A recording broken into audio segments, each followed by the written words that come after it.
Selama 40 hari menuju kematian. Tanda-tanda kematian ini juga muncul setelah masuk waktu asar. Bagian pusat dari tubuh kita akan berdenyut.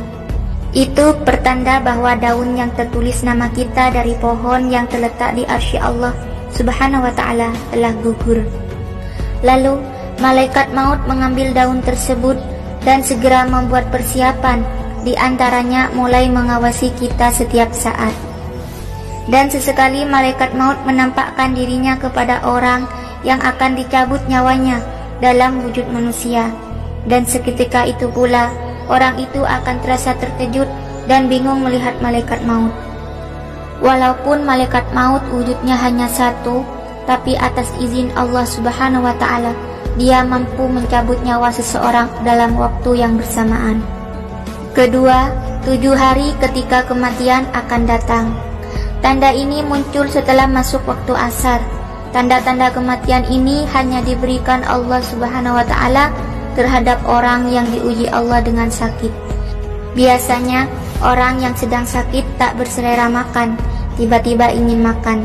Ini merupakan isyarat dari Allah bahwa kematian memang benar-benar sudah dekat. Yang ketiga, 3 hari kematian di ambang pintu.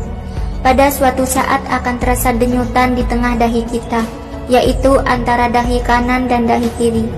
Jika tanda-tanda kematian ini dapat dirasakan, maka sebaiknya berpuasalah kita setelah itu, supaya perut kita tak mengandung banyak najis, dan ini akan memudahkan orang lain untuk memandikan jasad kita. Setelah itu pula, mata hitam kita tak bersinar lagi, dan bagi orang yang sakit, hidungnya perlahan akan masuk ke dalam. Ini dapat terlihat jelas kalau dilihat dari sisi tubuh kita. Telinga akan layu dan berangsur-angsur masuk ke dalam. Tapak kaki tengah beransur-ansur lurus ke depan dan sukar untuk ditegakkan lagi. Keempat, sehari sebelum kematian. Tanda-tanda kematian ini juga terjadi setelah waktu asar. Kita akan merasakan denyutan di bagian ubun-ubun. Ini menandakan kita sudah tak sempat lagi melihat waktu asar di keesokan harinya. Yang kelima, tanda terakhir, kematian menghampirimu. Kita akan merasakan sejuk di bagian pusat, lalu turun ke pinggang dan akan terus naik ke bagian halkum. Pada masa ini, hendaklah kita sering beristighfar, memohon ampun pada Allah, dan sering-sering membaca syahadat.